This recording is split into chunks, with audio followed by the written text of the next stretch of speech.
कुरुंदवाड येथील कृष्णावेणी यात्रा सर्वांना विश्वासात घेऊन पारंपरिक पद्धतीने भरवण्यात येईल। मात्र यात्रेची जागा शेतकऱ्यांशी चर्चा करून निर्णय घेतला जाईल, असं आश्वासन पालिका मुख्याधिकारी तथा प्रशासक टीना गवळी यांनी दिलं।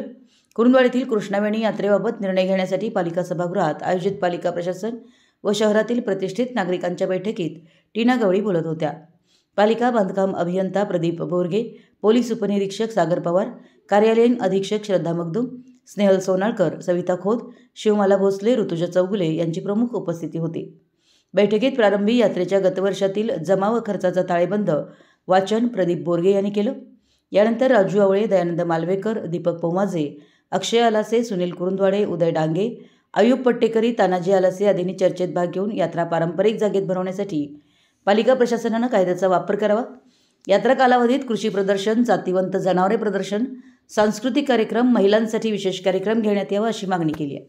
यावेळी मुख्याधिकारी गवळी यांनी या यात्रेला गतवैभव मिळवून देण्यासाठी आपल्या सूचनांचं काटेकोरपणे पालन व पारदर्शी कारभार केला जाईल, त्यासाठी शहरवासियांनी सहकार्य करण्याचं आवाहन केलं।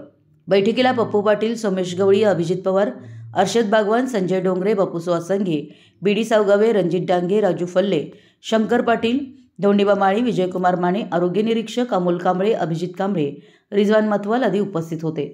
मराठी एस न्यूजसाठी कुरुंदवाडहून संदीप अडसूळ।